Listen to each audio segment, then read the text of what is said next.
Welcome to KGXT, Gen X Talks podcast, live from Central California. Making plans with the boys. I'm gonna hit the town. Yeah, I'm gonna make some noise. Welcome to the Gen X Talks podcast, broadcasting from KGXT studios, 200 feet below occupied California. Well, yes, we're very late. Would you like to tell everybody why we're late? It's supposed to be recorded on Thursday. No. So we tried for Friday. No. Now it is Saturday, almost 2 o'clock in the afternoon. And here we are, finally sitting down. Now, you can't say that I wasn't in studio. You can't say it's because I wasn't here. No, I've been here. I've been in studio waiting. I was not here. You were not here. I was in Vegas. And without you. Without me, yeah. Well, should we make up a story? In my own hotel room. The kid had his own room. You had your own hotel room? Yeah. Why? What would you need privacy for? You never know. What happens in Vegas stays in Vegas. Oh, I'm starting not to like this. So we're going to apologize to everybody. Actually, you're going to apologize to everybody. I'm not apologizing to Dick. I apologize for the late podcast. She is late. It's a late podcast. I'm sorry. You did, I will tell everybody the premise on why you ended up in Las Vegas for 3 days. About 4 or 5 months ago, the United States Army, they approached us they asked if Briggs, Gen Z kid, would like to jump out of an airplane with the Army Rangers, the elite paratrooping. Golden Knights, parachute but they're Rangers, everyone, aren't they? I'm assuming they are. Okay, I don't know. All right, well, I thought they were all Army Rangers, and then the Golden Knights is their elite paratrooping unit. I looked them up. They've won like 600 world events. They've won, just the stacks of events and trophies and medals they've won. Yeah, the amazing. public relations guy that was there said that each one of them has over 6,000 jumps each. And by the time they reach 6,000, they stop counting. That's amazing. Yeah, just like at 6,000, why bother? They stop counting. All of them combined, and over the years, obviously not the 600, 700 medals and trophies, 800 medals and trophies isn't from these particular group of guys, but the Golden Knights as a unit has won that many. So they're pretty good. They're like the Thunderbirds, the Blue Angels, the Golden Knights. I wonder if they got something for submarines. I don't know. They got a guy we're the best submarine unit, man. I can get out on the bottom of the ocean floor and pick up bottle caps better than anybody. I also found out that there were 300 applicants. Really? And only 35 were chosen. So our son was one of 35 that were chosen to jump. Out of 300. So that passed two vettings, two different things. They had told me they were going to scrutinize pretty closely. I thought, well, we're out because they're going to hear some of the shit I'm saying. Because, they approached us because of Gen X Talks. Yes. They didn't just pick his name out of the blue because he was from California and FFA program. No. They picked him out of the group because he was part of FFA, a social media guy. I didn't think we were going to pass. Part of FFA? You mean a part of Gen X Talks? Well, they didn't pick FFA. Oh, you said they did. Oh, they did not pick FFA. No, it was they Gen didn't. X. I was going to say they didn't pick him because he was in California and FFA. No. They picked him because he was social media Gen X Talks. Yes. But I didn't think we were going to pass the vetting process once they heard all the shit I say. No, but also it doesn't guarantee you're going to jump either because when you get there, you're weighed and measured again. So, and there's a weight limit and there's a height limit. So you guys took off. I stayed here to keep working on stuff around the property and with Gen X Talks. And you guys took off. Tell me what it was like. What was the hotel room like? Was it a nice place? Well, it was nice going there. We had no problem with traffic or anything, but we got to Vegas early, so we went over to our son's house, his older brother's house, and hung out there for a little bit. Who had been in the Army himself. Yeah, so then we went and checked in. It was a Marriott. It's not a new Marriott. It's not the best Marriott. Not the best of Best Western. It's older. It was a suite, so we had like a living area and a bedroom. So it was roomy and everything. But it was okay. You're going to start talking about how the Army paid for the room and how the Army's paying for the drive out there. Right now, Big Daddy's credit card is the only thing that's paid shit. Exactly. I haven't seen any reimbursement from Uncle Sam yet.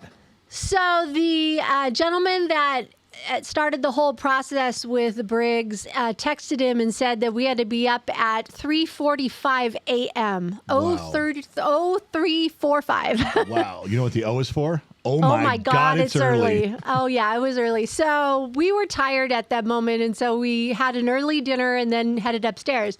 But with me, I don't sleep well the first night I'm somewhere. Yeah. So I think I got about 2 hours sleep, maybe tops. But I had fallen asleep early and then my phone started going off because you had an earthquake. Well, I didn't have an earthquake. It's not like I did the earthquake. Yeah, so I was sound asleep and our daughter's calling and texting and she goes, "Did you feel that?" And I'm like, "I am sound asleep." I'm like, In "I Las am Vegas." in Vegas." And she's like, "What are you doing in Vegas?" And I'm like, "Well, Jumping out that's of an another airplane. thing."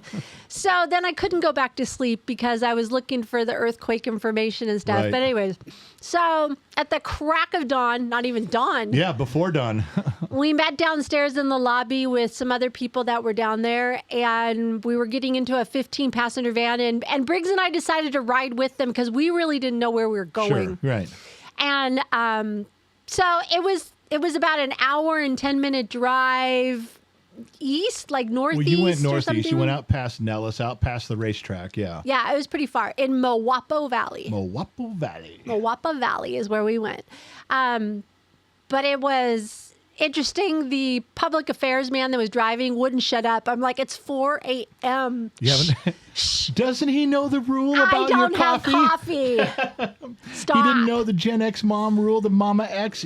No. The queen has not had her coffee. Shut the fuck And up. the other thing is, when you walk outside, it's 92 degrees at 4 a.m. Yeah, sometimes in Vegas it never cools down. That's Oh my true. gosh. So we drove out there. They went and did a safety briefing. So the kid went in and they did the safety briefing. And all he told me was every 10 minutes was, "You may die. And this may cause death. And we may die." Boy, And they're making sure you sign the waiver knowing that this could go terribly wrong. yeah, so he was a little nervous, but he was cool. So that morning we were all hanging out, saw a beautiful sunrise in the desert. And they send up a team of a couple guys and some socks. You know, they call them wind socks. Send up guys with socks, man. Yes. So they went up, they were testing the wind, and it was a little windy that morning. Yeah. I didn't think it was that bad, but I guess up 10,000 feet is a whole nother story. So these socks were thrown out. They come back down. All the people that were scheduled to jump that day, which were 12, I believe, that day, they came back down and they canceled it. Wow, because of the wind, because of the socks? The Yes, wind and the because there was socks? some sort of wind shear going on up in elevation somewhere. So all these people that were there were not going You're to done. jump. But what happens now? They had a very tight schedule. Like they wanted you, they were going to fly you in on Tuesday. You jump on Wednesday. They fly you home. Yeah, on and Thursday. they already had a group jump on Tuesday, so they were doing it like all sure. week. So what I'm saying is that what if some of those people that were with you were like, "Well, I got to go home tomorrow." They missed. That was the thing. I was Wow. crushed for those people. So the public relations guy pulls Briggs and I aside and says, "I'm offering you guys first dibs since you drove. Yeah. If you would like to stay over, I'll put you Well, at the front of the line because tomorrow." you're not in danger of missing a flight if you Exactly. drove. So yeah. So I think it was Briggs and one other person stayed for the next day. They were going to add. So it ended up to be like 15 people the next day. But yeah, I felt bad for the people that didn't get to jump. Like But you got lucky because you drove with the guy. Now you don't have a vehicle there. But our oldest son came out. Yes, our oldest son, who was in the Army, came out with his wife and our grandson, and they were hanging out there. And when they canceled the jump, we were tired. You know, we drove all Yeah. day, barely had Barely any any sleep. sleep. So he says, "Well, why don't you just come hang out at our house?" So we didn't have to hang out at the hotel for a full We didn't day. have to be out in the 110, Which is degree better heat. for you. I don't need my wife hanging out in a private hotel room for a day looking for something to keep her occupied. I think we're very fortunate. Our son grabbed me and said, "No, Mom, you're coming to my house. Dad doesn't want you hanging out in a So hotel." as soon as we hit, as soon as we hit his house, I didn't even blink twice. I went upstairs to the guest bedroom. I said, "I'm out. See you later." You know, you told me a funny story. We were talking before about you being out at the house. And of course, now that you're spending the day there, you get caught up on him and his wife and the family and our grandson and stuff. And you were he was frustrated with this baseball situation, which, to not get sidetracked, but our grandson, how old is he, 7? Yes. He's 7 years old. He doesn't really care for baseball too much, but his mother's making him do a team sport. Right. And the team sport people are like, look, he's time to go to kid pitch. And they're like, no, he's not ready for kid pitch. The family, the dad, Right. our son is like, no, he's not ready for, he's ready. He needs one more year of coach pitch. And now we're moving him up. And so there's a big fight. It's all this frustration. The mom's trying to handle it. And you tell me that our son goes outside in frustration of this whole situation. And he starts pulling weeds and talking to you about his goddamn bushes and lawn. And you helped him find a broken pipe because he's like, I don't do broken pipes. No, I don't know how to fix a broken pipe. Yeah. I don't know what you're talking. So you helped him dig up. It's kind of one of those parent things, like, you know, when you get in the car with your kids and they're upset or whatever, they're kind of a captive audience. Yeah. So I knew he was outside and he was pulling weeds and stuff just to get out of the house, and he was a captive audience. So we were solving a problem of the drip line, but also we were talking, you know, and he was telling me the frustrations about baseball and this. But and I this and think that it's stuff. funny. The point of the story for me isn't as much the baseball shit, because that'll get worked out. But the fact that you had to teach him how to trace down a broken pipe, how to do it, dig it up. There's the break. You found it. And then he looks at you and goes, I can't fix that. Yeah, he And you're wasn't like, sure what to do about that. I'm like, I have taught him those things over the years, but I knew he wasn't really listening. None of my sons really listen. So then you had him go get Briggs and go, can you fix this? And he's like, yes. Yeah. And Briggs like, who can't fix this? It's a broken pipe. Yeah. So Briggs made $20 that day. Yeah, getting Doing some that. stuff. I think that sideline story, but that was So anyway, sidelining even Yeah. more. So we come back. I took a 4-hour nap, which was absolutely beautiful. Oh, sorry. That's two yawns for the That's day. 2 yawns. The over-under on yawns today is 6. We're already at 2. I didn't think I caught up on my sleep at all. That was just like a little nappy. But we spent the rest of the afternoon and then went back because, again, we had a 3:45 wake up. We had to leave. We had to be Wow. in the lobby At to leave. 3:45. So that means you're up at like 3. For sure, yeah. So we were both pretty tired. Briggs bought me dinner that night. What a nice kid. I know, he brought me dinner. We went to our separate rooms because we were just kind of dead tired and stuff. And I slept a little better. But still, it's really rude to be alarm going off at 3 a.m. Now, before we go to 3 that, a.m.. I'm going to sideline us in a whole different conversation that popped in my brain just now. What's that? I don't understand you. And this has nothing to do with Vegas. So completely changing gears. For those of you who are listening to this podcast right now and you haven't had any coffee, this is going to throw you. If you had a couple shots of whiskey, you'll be right on cue with me. What's that? It just triggered when you said Briggs bought you dinner. Now, see, I remember, and this is our whole lives, our whole married life, you and I. We go down to your parents and you'd say, well, you know, I think it'd be the night, let's buy my parents dinner. Let's just pay for dinner. Why? Well, you know, it'd be the nice thing to do for them. You know, they're the parents, we're the kids. You know, just I think when you get to a point, it'd be a nice thing to do. Are you trying to sound like a girl? Yeah, I'm trying to sound like you. Okay. I'm trying to sound like a bippy girl. That's what you sound like. You're very sweet when you're trying to be convincing. You're like, it's okay. It's Let's not just do becoming this." of you. Stop. Well, it's what you do. Okay. Okay, go ahead. So you do that, like, well, you know, we're the kids, and we should do that for them. They've done so much for us over the years. We should do this for them. And you're convincing me that, all right, well, we're the kids, they're the parents. Let's return the favor, do something nice. So you spend all this money on dinner, and it didn't matter how many people were there. Right. It could have had other relatives there, and you're just whipping out my credit card because it's the right thing to do. Okay, so where are But we going with this? when we go to our children's house, you say we should buy them dinner. We're the parents. They're the children. We should buy them. And you do it all the time. It's like, wait a second. Yeah, we should buy them dinner. What is your point? Why are we always the ones paying? I It didn't doesn't pay matter this whether time. we're the kids paying for the parents or whether we're the parents paying for our kids. You always come in with and it can be the opposite story. When is it ever, well, your parents have a bunch of money. Why can't they pay for us to eat? You never say that. Why aren't you proud of me? I didn't pay for anything that night. Now this time, listen, that's why I said this isn't this weekend. It's over our whole marriage. You genuinely go with it. Well, we should. So let's you just sidelined my whole story for this. right, because it just popped in my head that Briggs is breaking the mold. He's paying for us. He doesn't even have a very good job. Why doesn't our older son, who has a good job, pay for a nice big dinner for all of us? Why I don't every time know. we go out, with them, you always grab the check and give it to me every time. When I we're don't with know. our kids, you make me pay. When we're with our parents, you make me pay. What is your rationale? When does it ever come back our way? I'd like to be the kid and eat for free, or the parent and eat for free. But every time in your world, you turn to me with those big I puppy don't dog know. eyes. I don't know. What do you mean you don't? Because I'm kind and loving. With other people's money, It's our money. you don't have a job. You've never don't had either. a job. Yes, I've worked my entire life. I Do still you have a job right now? yeah, I collect rent.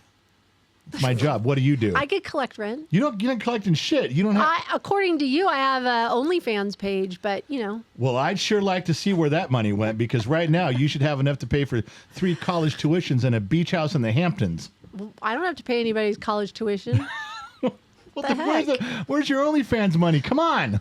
Anyway, that's all In I'm a saying. safe deposit box. Yeah, that I don't know about. All I'm saying is I'm pointing out that you use whatever story fits the moment, and it's never to my advantage. Okay. Just letting you know. All right. All right, so 3 o'clock alarm wakes you up, and it's time to get to the lobby. And here we go again. All right. All over again. Same routine. Go back into the lobby. Now, did and you we ride with decided them? no, we decided that we were going to drive out since we knew where we were going, and then if they canceled it, we would leave to come home. If we were jumping, we could, leave when we were done. That's what we were hoping for. Okay.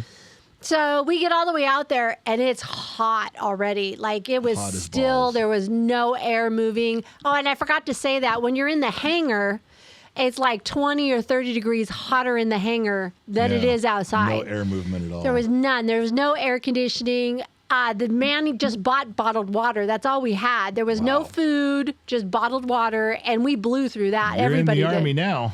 Oh my gosh. So we're standing around because remember, it's a new set of people, so they had to go through safety training again. Right. And Briggs had to re-sign a waiver because it was a totally different day. So you had to go through "you're going to die every 20 minutes" speech. Yeah, so this time I sat in on it, and he wasn't kidding. It was every 10 minutes. You're going to die. There is You a could die. possibility of dying. There's a possibility that your parachute wants to open. But then they start explaining how many people are going up with you. He's gonna be tandem with one of the Golden Knights. Right. Plus, with every tandem, there is a videographer that jumps. So there's 3 of you right there. Right. There's 3 people jumping out at a time. Plus, then it goes in groups. So Briggs and his tandem guy and a videographer jump.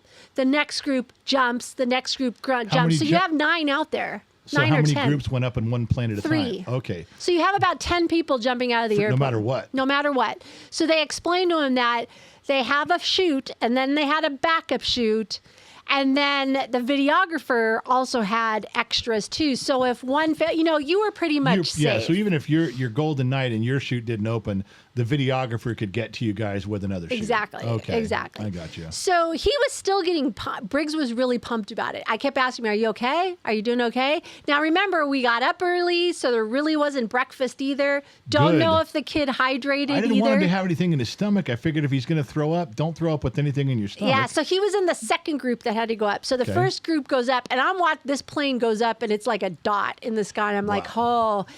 And Briggs was the second group up, so he gets up there. So I'm waiting, and I'm watching the plane, and all you can look up is just see dots flying out. So you're looking at one group, and then the second group, and you're going, oh, is there going to be? Because they said you can chicken out all the way Yeah. to So if- before you You jump don't know out. which one was which one, but you know that if not 3 come out, one of them might be Briggs chickening out. Exactly. So they said they will ask you one more time before you jump out of that plane if you want to go. Well, all of them went out. And you can't tell who it is. So I No. can't tell who's who until they get down. And Briggs looked green when he When he came landed? over. Yes. I could see him. He didn't look real good. They put all of them in a golf cart and ran him back Right. to the thing, and he didn't look good. And he looked at me and he goes, I think I'm going to throw up. And I said, what's going on? Why? He goes, I've never been so terrified in my life. Wow. And he said, I'm sick to my stomach. And I said, okay. So I got him a bottle of water and everything. But after that feeling went away, he thought it was the most amazing thing ever. Would he do it again? Not right away. No. But you never know. But I mean that. But he did it. He got the balls to go did. do it. He didn't chicken out. He did. I told him, I said, I am so proud of you because I said, I don't know if I could have done it. I really didn't know. But he said the view was incredible. It was amazing. But he did tell me when they were up in the plane, they got up to 8,000 feet and the Golden Knights are like, let's go higher. They get to 10,000 feet and the Golden Knights were like, let's go higher. And everybody that was like going to jump, they were like, No, stop. Because you're looking out. Yeah. Out the door, and it's like, oh my gosh, you're so high. He got so high up there. He goes, I learned one thing when I was up that high. I go, what? He goes, the earth is round. He goes, I'm up that high. I can look out and see the curve of the earth. He goes, so all the flat earthers are full of shit. I could not see Paris from where I was at 12,000 feet or however high they eventually got to. I couldn't see forever. You can't see it. There's no dust in the way. He goes, the earth is curved. You can see it. Yeah. He goes, you can just walk out and see it. He goes, so that ends the flat earth discussion right there. But I got to tell you about the Golden Knights really quick. So as soon as like the first group drops, they leave those people there. And these guys are running from the middle of the tarmac, carrying a heavy parachute, booking it over to where we were sitting, dropping that parachute, grabbing another pack, putting it on, drinking some water, getting back into the thing because they only have a certain amount of time. And you don't want the wind to change and start canceling yourself. So these guys are doing they're hustling. Yeah, they had 4 trips to do. So Briggs went, and then they grabbed their parachute, and they're running back, and then they're getting back. I'm like, dude. Here comes the plane landing, right back up in the plane. Here comes the plane landing, right back up in the plane. Yeah. They did get some really good pictures and really good videos that I got to try to splice together some good stuff. I put some stuff up on the members only sites on Patreon and the General's Lunchbox. That's a Facebook page. And for the YouTube members, I put up like 5 or 6 pictures already just to give them an idea. But I got to sit and edit that. It's going to be a lot of fun to do that for sure. But that was also interesting. So the videographer, each person that jumped got their own scan disc. That was the other thing. The videographer comes running back, hands off the disc, takes it out of the camera, hands it to this guy that was doing the videos, grabs a brand new scan disc, sticks it in, and he runs back to the thing. So Briggs had his own scan disc, and then the guy came over to me and goes, do you have a phone that I can put this on? And I'm thinking a few pictures, but it was over like 150 pictures and like 10 200 videos. pictures and it was I'm like, a lot. oh my gosh. So yeah, that was Good. pretty It's better to have more pictures than less. You can sift through what you want. Yeah. So while you were gone, I'll give a Jade update. She did a pretty good job taking care of me, taking care of the animals. She did okay with stuff, but there's a trend, and I'm really the only thing I can add for you guys at home that are following along with the Jade saga, the daughter. We have 8 kids, 4 boys and 4 girls. I've raised 32, but this last batch of 8, we're down to the youngest boy and the youngest girl. We're talking about her. Let me summarize for you because you were gone. Okay. I've learned that she only interacts with her boyfriend now to go on events. Okay. So they had like a baby shower. She calls him up and goes, go with me to the baby shower. And he did. And she said, we have to go on a double date with somebody they're doing. So he did. Okay. They go on events together. They don't hang out. They don't talk. They don't watch movies. She doesn't even talk to him on the phone that much. Huh. I asked her, I said, so you like, she goes, yeah, we don't, we talk like if we're going to make plans to go do something, but I go, you don't just sit on the phone and breathe for hours. How do you, we did, you and I did, we couldn't get away from each other. We did. We watched a TV program together. We'd fall asleep on the phone together. Yes, we did. And she's like, got none of that. She goes, no, none of that. We used to talk 4, 5, 6 times a day. Or more. Or yeah, more. It was huge. And I said, what? I don't get, how come you're not? She goes, no, we just don't have that much to talk about. And remember, he's 10 years older, so they like different music, mostly. They like different movies, mostly. And so there's 10 years is a little bit of a cultural difference. I mean, it can work. There are relationships Sure. but you have to work at it. And right But now, they're not. they're like just, they're happy being like in a part-time relationship. She plays a lot of video games. He doesn't play any video games. She calls him up and says, okay, we're doing this. He goes, all right, I'll be there. And then they go on events. They show up to, like if they went to a wedding, they'd go as a couple. They had a baby shower, they'd go as a couple. Someone says, hey, we're doing a bowling thing over here. They'd go as a couple. Okay. But they're not a couple any other time. I don't understand it. at all. I don't get that they're not a couple anywhere else. I don't understand it either. So the other part of this, that's the relationship part. She works, she runs parts in a big warehouse all day, and she has to meet a quota. They're Right. like, well, how many parts can you pull? Keep pulling parts, get them out of the bin. A big distribution company. Huge place, and it's Yeah. very hot out there. And so I thought, well, this would be good because she'll be on her feet all day. She'll lose some weight because she's always trying to lose weight. And she's doing the job. She gets out there at 5:30 in the morning. She drives, 40 miles, gets there at 5:30 in the morning. She's very good about that. But lately she's been like overheating at work. Well, I had to go to my manager. I was just overheating. They were worried about me. I was all red and flustered, and they had to put me in an air-conditioned office. And it's like, okay. And then it happened again. And then it happened again on And different please days. know that this company provides. Oh, they're great. They're They, fucking. it's not her. It's not them. It's her. Yeah, not and I'm doing thinking, the things okay, that, I get it, but you don't really. I've been around you. We've lived out in Bakersfield, for years. I seen you overheat. Fucking wear better clothing, drink lots of water. Let's go. She's worked around here for a long time. Yeah. Plus, she works at a farm, Yes. so she has to pull her weight. She has to get certain numbers. I don't know how many you pull, 300 parts or 400. I don't know what it is, but she's getting these corrective actions now. And then she tells me, well, I'm not in trouble. They're positive corrective actions. I go, what the fuck is a positive corrective action? Now, this is in the era of human resources. I know. Okay? I said, I don't You get that. can't be negative. No. You got to be like, well, they really like the job I'm doing, but they're going to help me improve. It's positive counseling. I said, you're fucking up, and they're telling you. Yeah. You can turn that more toward you. Sorry. I said, you're fucking up, and they're trying to retrain you. No, Dad, it's positive.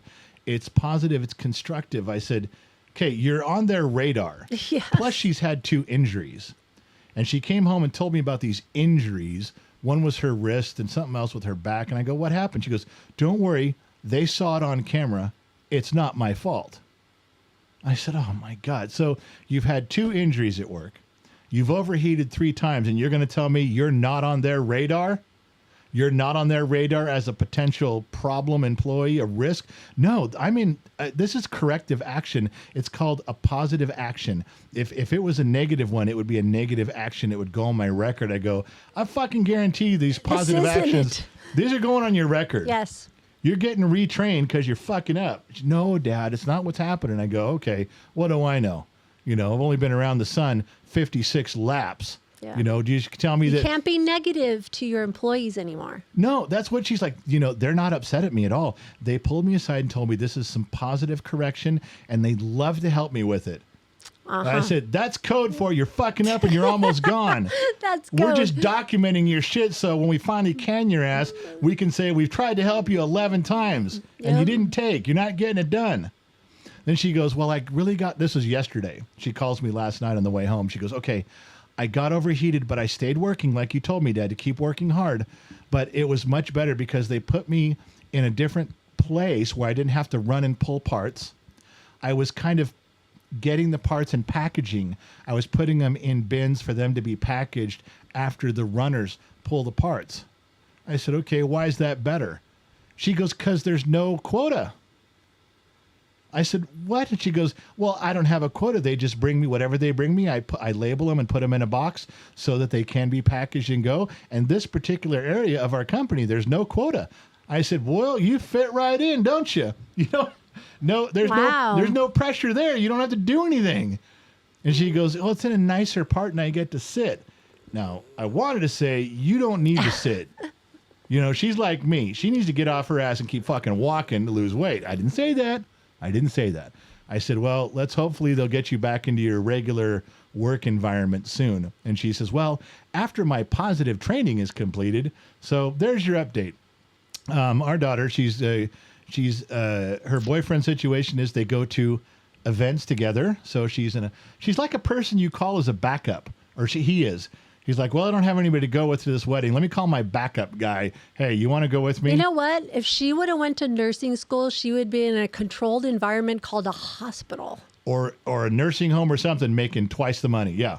And then it would be air conditioned. In the air conditioned in the summer, and it would be heated in the winter. You're right. And she's not. So we start telling her that. Say, you know, if you were just in nursing school, like you said 5 years ago, you wouldn't be in this environment. But anyway, so her boyfriend is on-call events, and her work, she says, is going along perfectly with a lot of positive reinforcement. I think they're stacking the case to get rid of her at some point because she's fucking up with the overheating and I don't know if it's getting still hurt. a rule, but it used to be like 3 write-ups and they can fire you. Well, see, that's kind of what like I told the her. I thing. said, aren't these write-ups? No, Dad.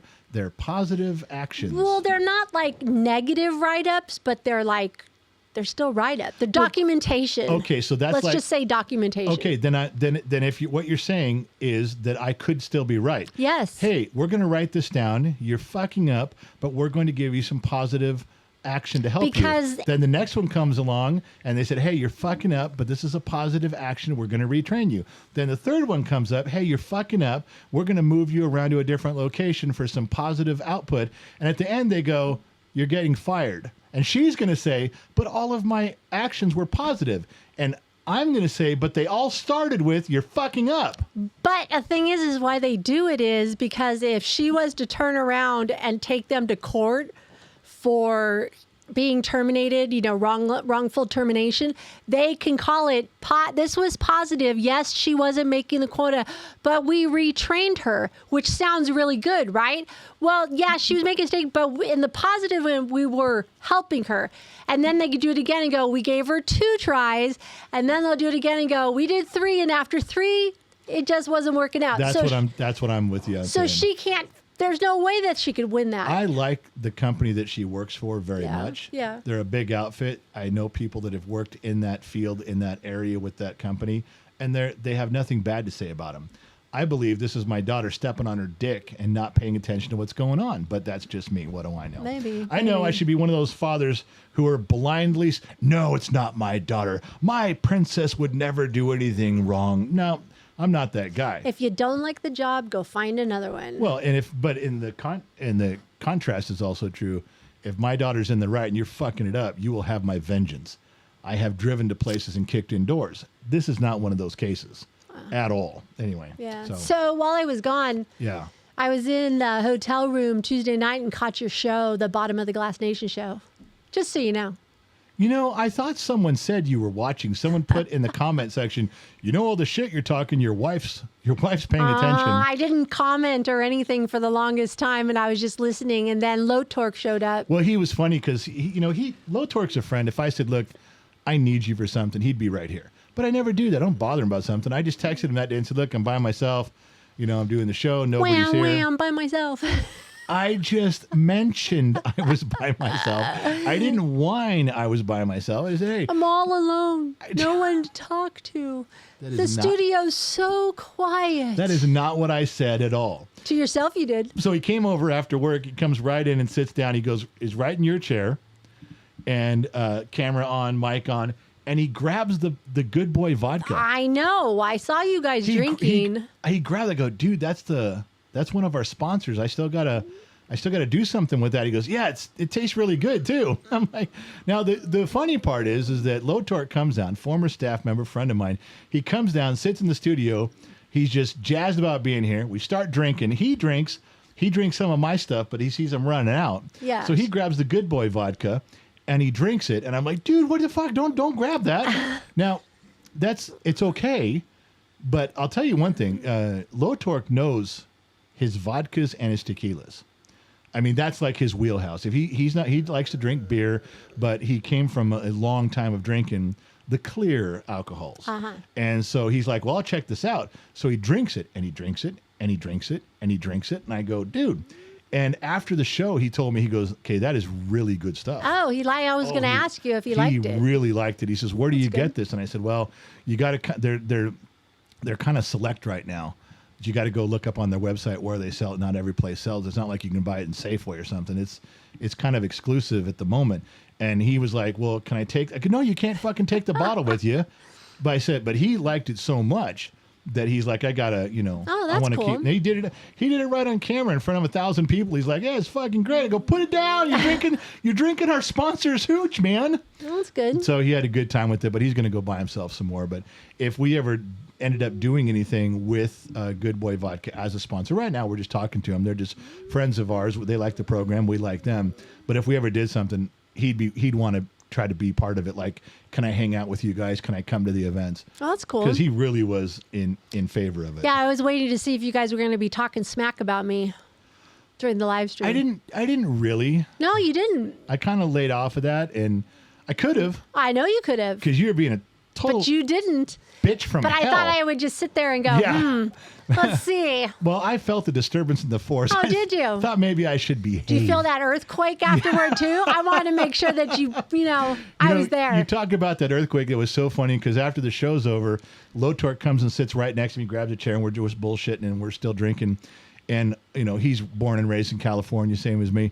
So the earthquake starts, and it was one of those ones that was it was kind of up and down. It rolled up and down, up and down, up and down. We're like, and he looks at me, and goes, "Wow, that one's kind of, you can feel that one." I go, "Yeah, that's strong." I go. He goes, "Yeah, it's got to be like a 6." I go, my "Nah, it's probably like a 4.9. typical Californian. We're Yeah, all we're talking about gauging it. We all gauge the earthquakes. Then at the last second, it shook side to side 2 times, and I was like, "Whoa!" We both looked at each other. Well, that was different because I've never had an earthquake change directions. That was odd. So again, we're still sitting in our chairs. We never even got up. Typical. He goes, "Hey, let's go check the pool." Because the pool water. So we run outside. It's dark, of course, but we're turning on the lights and the pool water sloshing around. But yeah, we're instead of, people are like, "Aren't you running for cover?" Like, it wasn't even, my mom texted me from Oregon because it made her news, and she goes, "Did you feel it?" I go, "Mom, I didn't even get out of my chair." Yeah. And my mother was born and raised in Southern California, so she's been through more earthquakes than me. She goes, "Oh, well, if you didn't get out of your chair, it wasn't that bad." I go, "No, No. they're making it out worse than it was. It wasn't too bad." We always play a game of how big was it?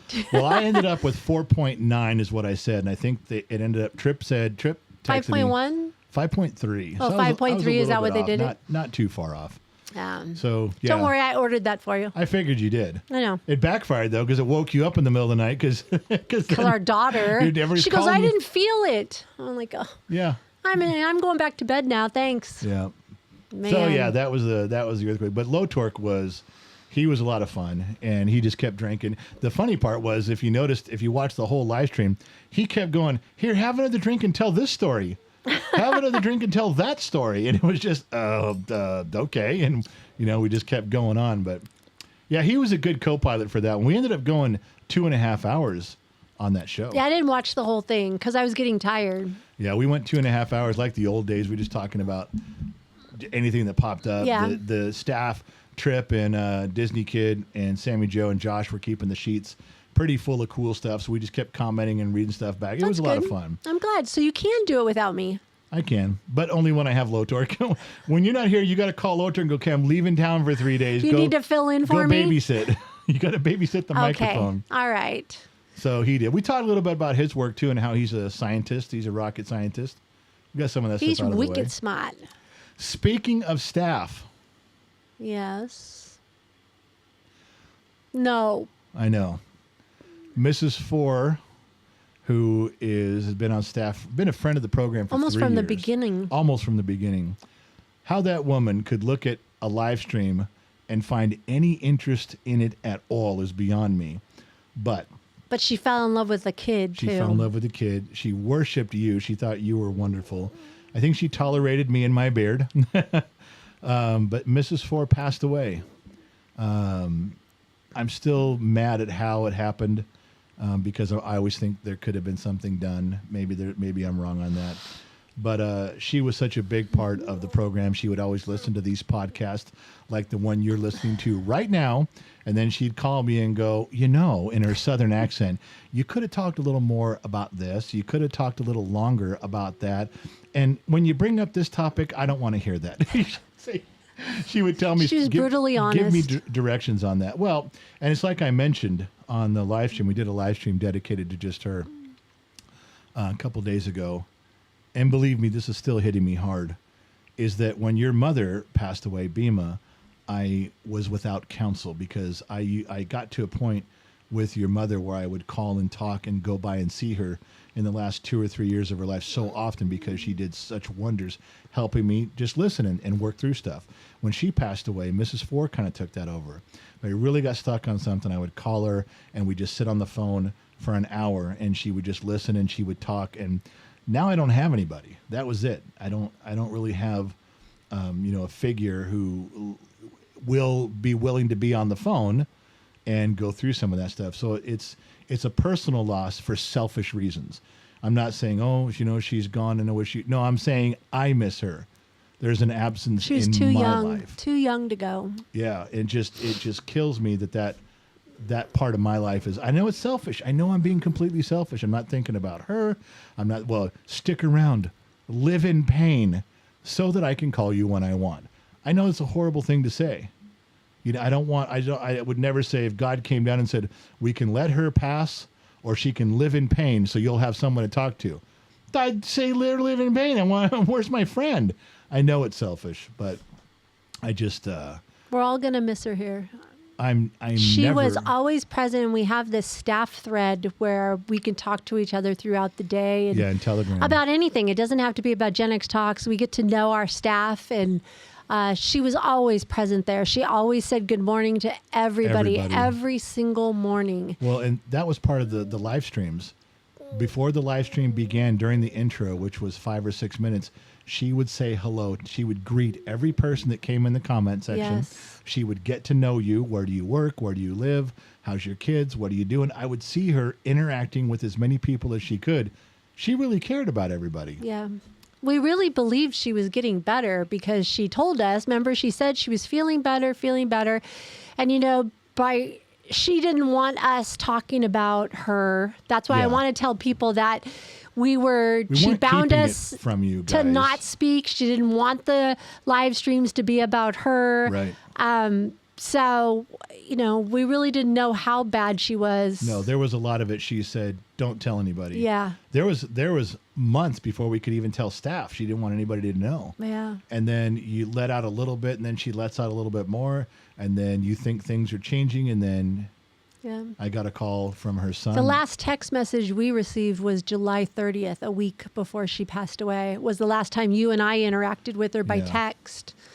But so there was nothing. We had no idea how close she was to what eventually took her. I spoke to her 2 days before she passed, and she never indicated to me that something was that wrong. Isn't that strange? Just she was very private. She's I very, miss very her private. a lot right now. So you guys, I've gotten some emails from you guys, and I've gotten some messages where you guys say, let's do something for a memorial. And I don't want to just take donations for some sort of a monument, although I wish I could build one as big as a Buick. That's how much I would plant it in my front yard. So I'm going to make a little donation page. If you guys want to do something, we're going to put up something. We're going to buy something real nice for her. But there's also going to be, instead of just donating, you're making some shirts. Yeah, I'm You're going to make some process. Mrs. Four shirts in remembrance of her. That way, if you want to donate, buy a shirt. And the profit of that, the few dollars that we charge for that, we'll put that towards it. Yeah, That'll it should be our ready thing. this weekend. I should have it ready So this weekend. just know that that's coming up. We'll get where we can show you those things, and we'll go from there. And just keep good thoughts to her husband. And she has 2 children that are in college, 2 boys. So they are without their mom, and he is without his wife. So keep them in your thoughts. I used to text her every day, even on the day she didn't answer. I did today. I texted her phone and just said, I'm still thinking about you. And I know she's never going to get the message. I don't care. I had to. So I know it's dumb, but Well, that's anyways, a good thing. we had to touch on that for you guys since we're talking about staff and Mrs. Four. That something's coming up, and it's a big loss for all of us, and we will miss her just a ton. Absolutely a ton. Agree. So what was it? How do you segue out of that? I don't know. Oh, speaking of stupid things in your life, and losing Mrs. Four is a very stupid thing in my life. Oh, gosh, it shouldn't here we have go. happened. Here it comes. I don't want to miss Mrs. Four, but I am. So I think of something else dumb. Let me prepare myself. Yeah, because it's about you. It is. I know it's coming. Let's All go. right. What? So you have scented candles all over the house. And I don't understand, because there's one of our daughters, Megan, she's just completely nuts over candles. Why don't you guys pick a smell and make that the smell of the house? Because I like changing it.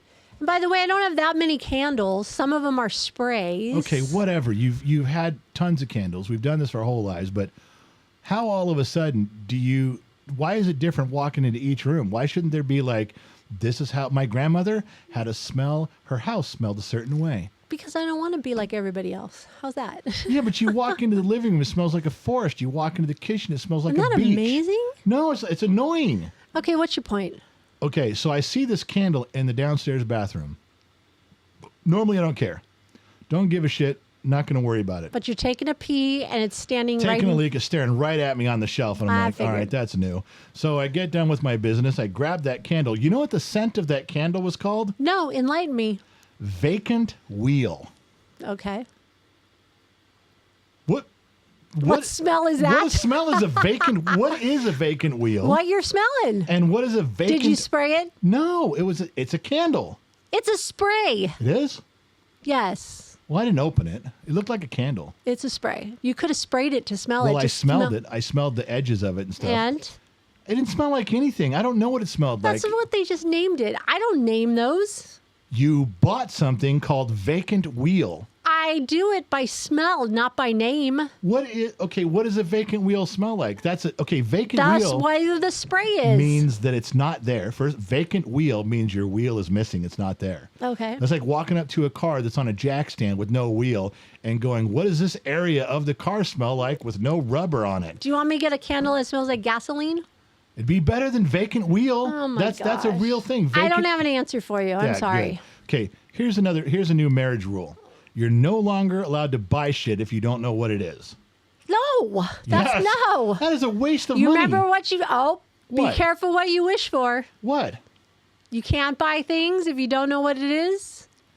Remember Yeah. your little Timu thing? I knew what it was. No, you didn't. Yeah, Timu deceived me. Oh, it's li- Timo's fault. I was lied to. That's the truth. I'm I was glad that lied little to. thing ended quickly. Because they look like they were 4-inch casters you could put on the bottom of a toolbox. They turned out they were about half an inch in diameter. You couldn't put them on the bottom of a bird cage or a vacuum cleaner. But finally, that broke your Timu obsession. Oh, I was mad. Yeah, Yes. because it was the wrong size. Thank God. Everything's smaller on Temu. That's why they made that joke. They showed Donald Trump's ear with the square patch on it. Yeah. And they go, "This is a pillow he ordered from Temu."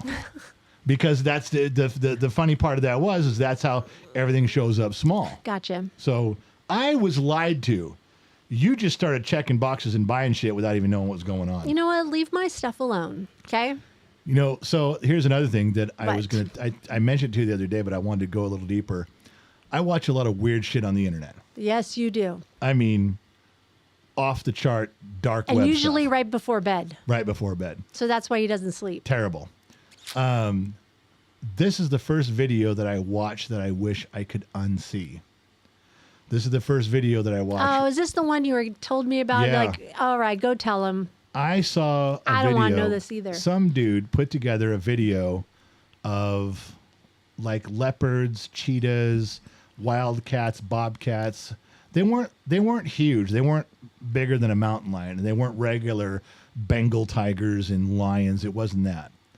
But it was medium-sized wild cats. Okay. This entire video was about them attacking, killing, and dragging off domestic animals. Oh, I don't like that. This dog was a security camera, dog sleeping on a porch.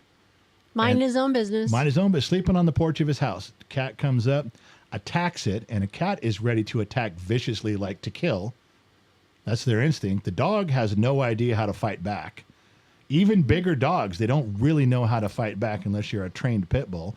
So there's this dog yelping and screaming for help. It can't fight back because it's in a bad position. The thing attacked it. There was dogs that were chained, couldn't run away. Oh my gosh. There was dogs in the house. The cat had come through a doggy door. This lion, I keep calling it a cat, but they're like the size of a cheetah or a leopard. But Okay. they come through. They grab they fight with the dog and they quickly overpower it. There was a lot of little dogs that are just gone in a second, but a lot of them were big-sized dogs that just had no chance of fighting back against a wild creature that had fangs and claws. And they kept dragging them. They would drag their bodies out through the window, out through a door. And I couldn't stop watching it. And when I was done, I was sick to my stomach. Because all I wanted to do was be there when you try to do that to my dog and kill the fucking the cat. And I know that's their instinct. It's wrong. That's just part of their life. I get it. But that's the only video in my entire life that I can recall right now that I've watched and I wished I could unsee. Because it was just this feeling of helplessness. Yeah. And family. That was a family dog just doing its thing, you know, and this cat comes in and they're overmatched. It's just their instinct. Yeah, but the dogs are overmatched. The dog's all mad and angry and barking and growling, and you have no idea what you're getting in bed with here. This is not going to end well. That's not cool. No. I don't like that. Would you stop watching those stories before you go to bed? Trying not to. No, before you go to bed. I don't want to watch that one in the middle of the day. I wish I hadn't watched that one, just so you know. Man. So, also, we can switch and give you a Briggs update. While we're on the topic of disappointing videos, disappointing things in your life, I listen to you. I bite my tongue. I corral myself in conversations because you've said, don't handle him this way, handle the kid that way. Don't say this, say that. And I've tried so hard to do it recently. But he comes over one day a week on Mondays. He's supposed to help with Gen X Talk stuff. He's supposed to do a couple things around the house that you and I are having trouble with. He says, I'd love to come back and help my parents out, get up on a ladder, do a couple things.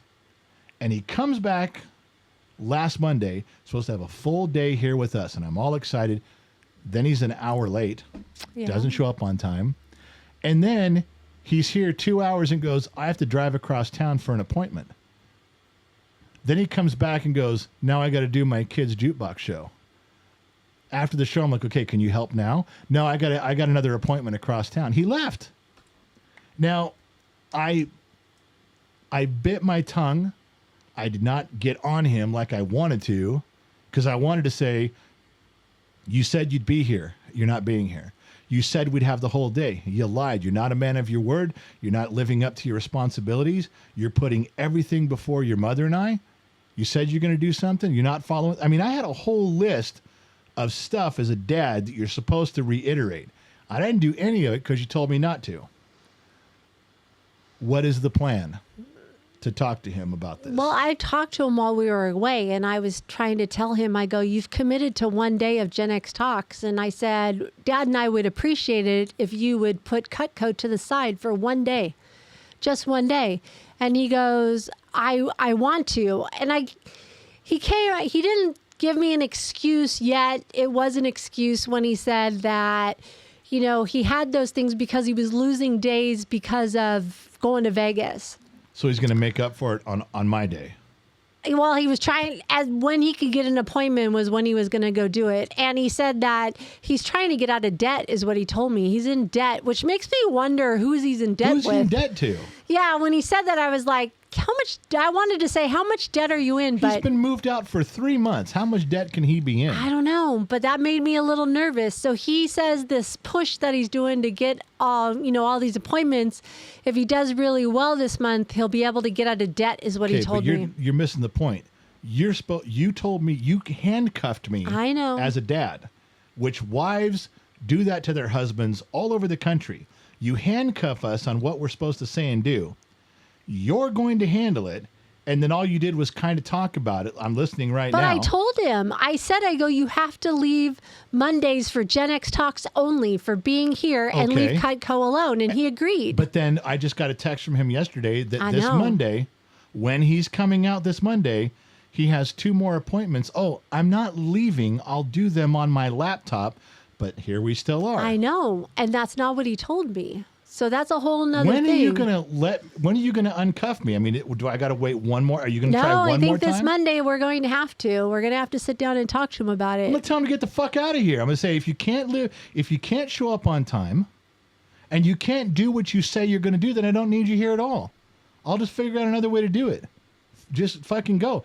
How else is he going to get the shock of me going, I'd rather have you not here, and my life will become difficult and harder I'd rather go through that than have you here in my face lying, not fulfilling what you say, and I have to stare at you all day knowing that you're just doing whatever you want, I agree. however you want. I I'd rather agree. just be alone and be miserable. You know what? It's not just us, I found out, because on the way home, he had called Addie after he jumped out of the airplane and was talking to her, and she was on the speakerphone in the car. Right. So she really didn't know that I was there. And near the end of the conversation, she was like, is there any way I could see you today as we were coming home? And he goes, well, I'm gonna do my best, is what he told her. Right. And I was like, we're going to be home at like 1 o'clock. Like, you Yeah, he could had go over 6, there. 7, 8 hours he could have gone and seen her. And so he hung up the phone with her, and I go, what's going on? I go, when was the last time you've seen Addie? And he goes, before this big event that he was doing, he goes, it's been like 3 or 4 weeks since he's seen her. I asked him how things are going with his girlfriend. He said fine, but They're he always fine, but says he's that. not making time for her either. So it's not just us personally. It's selling Cutco knives and moving in with your boss, which I've let everybody know I don't think that's a good move. Guess what? I just thought of something else. He can't call in sick. Oh, no, he can't. He can never go, yeah, I don't feel good today. I'm not coming in, and then just take off, go to lunch, go to the park. Because he lives with the guy. Yeah. You know, they have these separate rooms in an apartment. He And can't do that. And he had told me, I said, you haven't seen Addie in like 3 weeks? And he goes, no. And I said, why not? Why didn't you make time for her? And he goes, well, I've been really busy doing this cut. You know, same thing he's Yeah. told us. And I was like, oh, so he's telling her the same story. And he goes, once this is over, once I'm out of debt, I'll be able to spend time with her. I go, she's going to start school. She has her senior year in like 2 weeks. And she has to go to school every day. And remember how when she was in school and she's doing all that work for her college classes and stuff, she barely had any time at all. She was always school, home, and study. Yeah. It was a big thing for her. So I don't know. He's choosing this Cutco thing over everybody and everything in his life right now. So it's not just us. It's, I think, everything. And then I asked him, I said, when was the last time you saw your friends? Same thing. I go, Yeah. when was the last time you went to the gym? And he goes, I can't remember.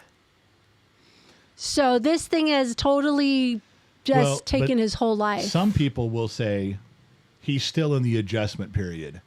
I don't think He's so. still trying to figure out, okay, how do I juggle? How do I place? How do I prioritize? And if that's true, there's no priority after Cutco comes first. Yes, right Well, now. okay, let's prioritize. When are you going to see your girlfriend? When are you going to go to the gym? When are you going to see your parents? I don't know. I work 12 and a half hours at Cutco every day. Well, cut it down to 9 hours and go visit people. No. Why? Because he's got to get that money. He's got to get out of debt, like you said. I don't get it. There's your Briggs update. I'm a little frustrated, but he did jump out of the plane. He did say he would never miss an event.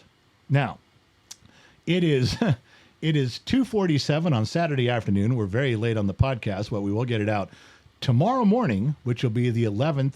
We are supposed to be out at a lake for the National Water Ski Championship.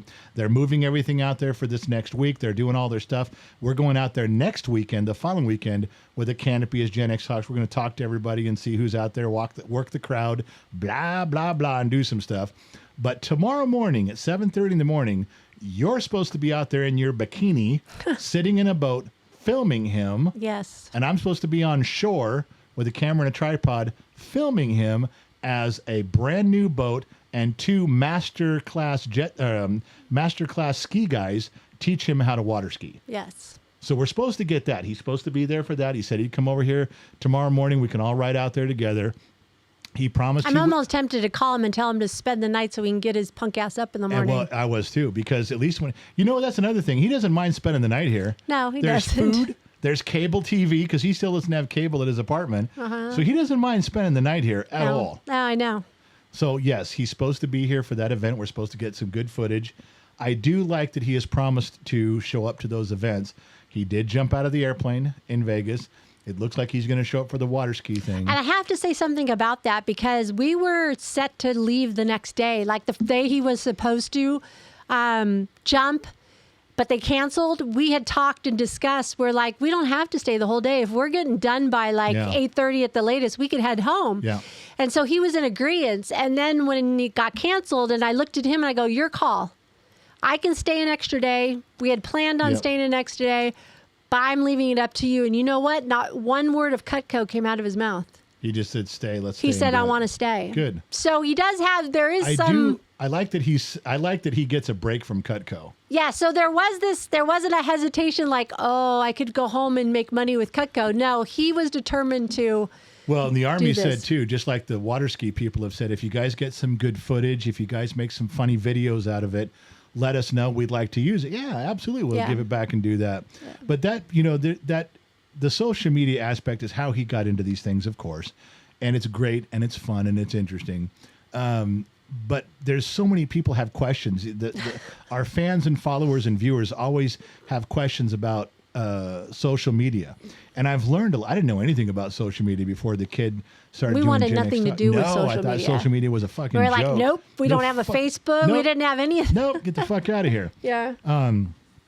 But it was unfair to deny social media my handsomeness. Oh, there you go. I think that was a bright spot in a Oh, brother. in a dim world of social media. Would you like to just take over the whole podcast now No, and no, just talk about you? No, we're good. That was Oh, it. Just okay. had to plug right there. Are you okay? I'm all right. Do you need a moment? I'm good. Are you sure? Thank you. Okay. All right. So some of the questions is, and I'll answer them real quick because you guys, instead of answering 200 emails, let me just say it out here. Do you guys get tons of money off social media? No. No. Now, they have had programs in the past, like Facebook said, hey, if you can post and get this many views, you get $500. They give you a month. So we're trying to post and do stuff. If you can get this many videos and this many, you can get this many, you can get up to $1,000. But you got to go find that stuff. They don't just like Oh no, they're send like it you to gotta you. no, you gotta find it. You first of all, you have to be invited and qualify for it. Then you have to go look and register and do it all the time. You Yeah, gotta they don't repeat just it. give it to anybody. And You've then got to go find it. But you got to go re-register every month. Yeah. So, okay, like the kids' short videos, those ambush videos that everybody likes, YouTube, maybe $350 a month for all those videos he does. Facebook's about the same for all those videos. Instagram, we didn't get anything until starting 2 months ago. Now they're paying a little bit. Yeah, not a whole lot. A little but- bit, but so you guys think, oh, how many you got? There's millionaires. There's people who are millionaires. I know they equivalent.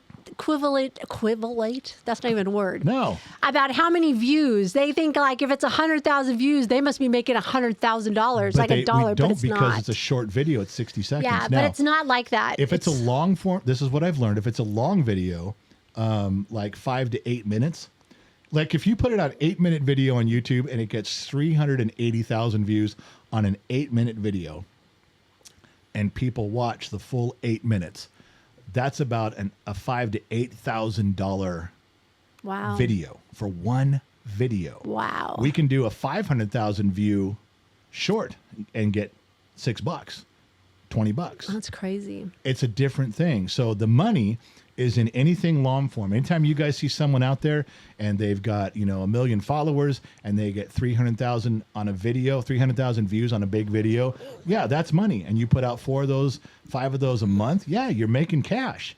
Not Gen X Talks. Our podcast brings in $300, $400 a month. That's $100 a podcast. Yes. We do 4.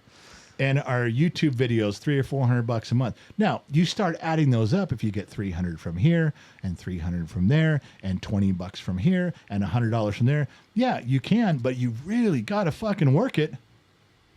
You really have to work hard at it. You can't, those people that know I'm sitting in this fucking studio 8-10 hours a day.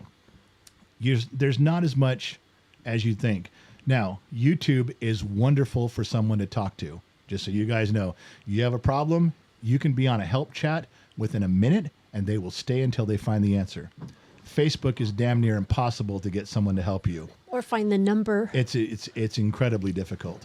The other guys, you guys ask about shadow banning. Shadow banning is when they don't recommend your video to people. That's all shadow banning is they don't recommend your video to as many people because they don't like you. Everyone admits that there's all the creators know they're shadow banning because you can put out 10 videos in a row Videos 1 through 9, okay? Videos 1 through 9 can get 100,000 views. Video number 10, same platform, same audience, but now you said something political, or you said something about the LGBTQ movement, and you get 6,000 views, 9,000 views. You going to tell me that's an accident? No. You're being shadow banned. Every platform does it, and every platform denies it. Except over the years, we've run into people that work at TikTok, that work at Facebook, they work in the programming, and they go, well, of course it's real. We do it. We're the ones who write the software for that. I'm not allowed to say who they are, but we've run into people that do it. So even though they'll lie about it and say, oh, no, it doesn't happen. Sure it does. Happens all the time. So Sorry, I got to stand up. it's all right. The other one, well, now we just have a picture of your boobs. So Sorry. that's just boobs on camera. Just got to stand. The last one is about, you guys have asked about, would we ever put our podcast behind a paywall? And if you're going to pay like thousands of dollars per episode, yeah, I might. But if you're just going to say, well, here's $100 an episode, and now we own your episode, and you can't put it out to the public, you can't put it out to your fans, no, fuck you. Why would I do that? Well, it's guaranteed money. I don't care. Yeah. I'm not going to fucking do that. You'd have to really make it worth it to damage the friendships and the relationships that we have with our viewers and our fans. I mean, it had to be fucking huge to do that. I would not just do that for a couple bucks. If you're going to do something that promotes us and gets us more viewers because we're behind your paywall, like, here's $5,000 a month and we're going to bring 200,000 people to your podcast. Yeah, I'd like to broaden the podcast a little bit, but not for nothing. You don't get to own us for, chump change. I think that's bullshit. I'd rather just do it for free. So those are the questions. You guys had some questions on those things. I thought I'd tell you. Did I miss something, or something else I was going to ask you in here? I did make a couple notes. You did. Doom. You didn't say marcyzavala.com. marcyzavala.com. marcyzavala.com. marcyzavala.com. And the reason you had to stand up is because of your back, not because of your joints. No, it's just my back. I've just been in the car for so long and standing, and yeah, it's starting to hurt. Okay, so tell everyone why your new physical therapist, we're not allowed to go anymore. I'm not exactly sure how that all transpired. I wasn't Dr. privy to McDreamy that. says, don't go back until I've had a chance to talk to them. Give me their phone number again. And did you do something about that? I was going to go down there myself because I know what he's mad about. And he said not to. He said he'd handle it. Okay. But he put you, Dr. McDreamy put you, this is the last thing wrong with you, is this pain in your back. And he said your hips need to be aligned. You need to have work done every week to get that loosened up and put back straight. Keep it going, keep it going, keep it going. And the guy hasn't done it. He gives you stretches. He gives you electric stimulation. He passes you off to lesser trained people. Oh. And he doesn't do it. So he's like, if we can't, he's going to call him. Now, I'm not putting words in his mouth. This is the conversation that I had with Dr. Madrini. But basically, it sounds like he's going to call in there and go, look, if you're not going to manually adjust her every time she's in there, then tell me who does, because you're obviously not, you can't do it. This is what I want done. Every time she comes in, 3 times a week, I need this manually adjusted until it stays, until we can get a routine All down. I'm doing is stretching. I mean, I'm getting stronger, but it's not solving the back issue. No, and he's very clear, like, we are so close to having you back to where you're supposed to be. If we could just figure out this one alignment problem. Your diet and your medicines have done so much. Yes. MarcyZavala.com has, I'm telling you, as a person witnessing my wife, that has changed her life. You couldn't sleep at night. You were sleeping downstairs. You were up screaming at night because of the joint pain. Yeah. I mean, and it would move around. It'd be in your ankle, then it'd be in your fingers, then it'd be in your back. I mean, like they said, you just got to live with it. It was cancer. Sorry, live with it. And MarcyZavala.com changed my wife's life. She's not paying us to say this. I'm just letting you guys know you're one click away from feeling better. Now, this pain doesn't have anything to do with that. But Dr. McDreamy says, just adjust her hips. Let's get this alignment fixed. And she's getting stronger with the exercises, and the guy's not doing it. And I said, well, maybe, because you came up and said, well, it's working. We're getting there. And he called me and goes, we should already be there by now. This doesn't take more than a month to get you back to like, holy shit, this is great. Just like when you go to the chiropractor and they fix something, you walk out going, whoa, I can move. Dr. McDreamy says we should be pretty close on this, and we're not. Mm-hmm. So I think that's what he's doing is calling up. And otherwise, I'll just go down there and throttle the guy. I don't mind. Okay. So now you know that. Is there anything you wanted to add? Did you have anything to contribute? No, I don't. You should have been apologizing, a 3-part apology to the audience every 10 minutes. For what? For being late? For being late. I apologize. I'm so sorry.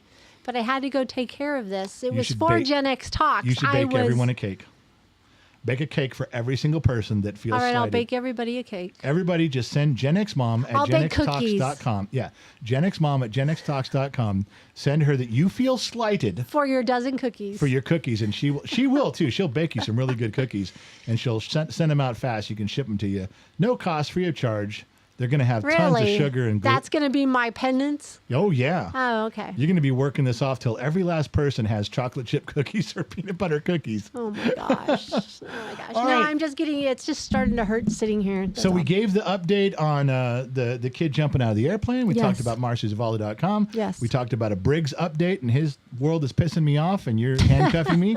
We talked about our daughter Jade and how confused I am on her work and, And her she's boyfriend. pissing you off, too? And she's pissing me off Yes. too. We talked about the Lotorc coming over and And drinking. he's pissing you off no, too. no, he. And your wife's pissing you There off. you go.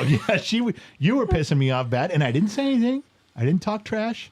I kept it quiet. Uh-huh. I did. Well, I Right. told Lotorc, Of course you did. but he was, But he totally was on my side, was right? totally on your I'll take her. no fucking way would you put up with this woman if you really knew what it was like to live with her. Oh, wait a Oh, second. it's horrible. Yeah. Yeah, It's well, all downhill from here. works both ways, big You're boy. turning into your brother. It works both ways, big boy. Excuse me? I'm wonderful. Just ask me. Just ask me. I'll tell you. I'm absolutely amazing. Plus, I'm handsome, too. You can't be without this All right, handsomeness. keep telling yourself that. All right. Was there anything else we talked about Mrs. Four and how much I still love Mrs. Four? Your stupid vacant wheel, the baseball. Did you write on the? Looked like you didn't write on the shower wall this time while I was gone. I didn't. I was just nothing. No Okay, good. inspiration. All right. So Well, good. I won't be cleaning the shower stall tonight or nope, tomorrow. you don't have to. I didn't write anything down. Alrighty. Well, do you have a car story before we end? I got a weird one. It's not real long, but this is where I almost got fired and it wasn't my fault. I was at What are you laughing at? Why would you laugh at that? I almost got fired, but it wasn't my fault. It's never your fault, right? I think Sounds that like our daughter. shouldn't that be the subtitle of every story that I ever tell? It's not my fault. Yeah, exactly. All right. So I was at a dealership and there was a big job that went bad. I didn't do the job. It was an engine and a transmission on a guy's car. He had a pickup truck. Spent a lot of money. Car was in the shop for a couple weeks, and this one mechanic did the job, put in the engine, put in the transmission, did all the stuff, tons of other stuff, brakes, front end work, got this truck going. Truck lasted like 5 weeks and blew up. And it Oops. blew up the engine, and when they pulled it all apart, they found the transmission was also beginning to blow up. He really fucked up on some stuff. Wow. Now, we didn't hear much about it after that. The guy still worked there. And then like 6 or 8, 9 months, all of a sudden this turns into a big lawsuit. It even made the papers in Vegas. This made the papers for local dealership because I guess the guy was some bigwig somewhere at some casino. And so he's making waves. He gets some of his personal friends to write some stories on this, do a little editorial on the crimes of the car dealerships. So this now comes back to the owner where it's a lawsuit, and it's a big lawsuit, much more than just the physical damage. This guy's suing for all sorts of shit like defamation of character because I guess the service manager, somebody told him to go fuck himself, or well, I don't know what it was. When you look at the whole thing, we as a dealership were wrong. We fucked it up because the mechanic fucked it up. It was definitely a fuck up on our end. But so this all comes to a head, and all of a sudden they're having a big meeting with lawyers in this office room in the dealership, and they call me to come in. And I go, why? The service manager, I go, why do I got to go in there? They said, well, they want to talk to you about this. So I'm thinking they want some expertise. I'm figuring the defense team is going to say, well, how can we get out of this? And let's look at because this other shop says this. They've already diagnosed the truck. The other shop says this. What do we say? I figured they were looking for some specialized mechanics knowledge. So I go in there and sit down, And they're telling me I'm going to get fired and be criminally liable for some of this shit, or maybe not, maybe criminal, civilly, civil liability. I said, why am I liable for it? They said, because you did the work. I said, I most certainly did not. I did not work on that. And like, yeah, you did. So they pull up all the tickets in the computer, and my employee number is on every one of them. I was like, okay, I did not work on this. That was Pedro, or whatever his fucking name was. There's a Mexican guy. He's a pretty good mechanic too. He really was. I said, he fucking did that truck. I didn't do it. He said, well, clearly you're lying. Your numbers on all this. I said, I didn't do it. Who puts the numbers on the paperwork? The service writer when they first do the job. Okay. But it took about a month of me going through and figuring out. I said, look, number one, once we figured out, there's two things that I went for real quick in helping. And this girl, Christy, in the office, she was in the service department area, so she knew the system. And I after work, I stayed a few times, said, you got to help me figure this out. I didn't do this. First of all, the other mechanic got paid for the job. And you did not. Right, because the hours for that job, the ticket, they say where that goes to in your payroll. When you get a paycheck, not on my end, I don't see it on my end, but on the dealership The back side, end. it shows you're getting this many thousands of dollars, and here's all the reasons why. Here's all the tickets you did. So there's documentation. So it was on that. Okay. Clearly, this guy changed the number after he got in trouble. I don't know how he changed it, but he changed it to my number. The second thing is I said, when was the vehicle here? And they said, well, the ticket was clocked in, clocked out, clocked in, clocked out, clocked in, clocked out for these 5 days, Monday through Friday, I think it was. And then the guy picked it up on the following Monday. I said, what dates? And they showed me the dates, and I looked it up. I wasn't even in town 2 of those days. Mm-hmm. I was gone. I was in dealership training. I said, well, you guys sent me down to Phoenix 2 of those days, so I wasn't even here. So how did I clock? I didn't clock into the dealership because you had to clock in that you were on the premises. Then you clock in per job. I said, I wasn't even clocked in here. On the days that this job was being done, I was in Phoenix. That's 2 of them.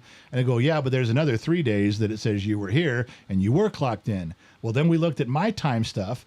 And I said, look at all the jobs I did during those 3 days. You telling me I did an engine and transmission in this truck while I did 8 hours of these other jobs? That's amazing. I said, I'm a great mechanic.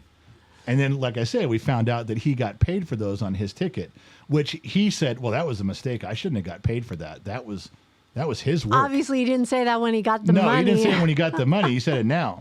So I could prove that I wasn't even there for 2 of the days.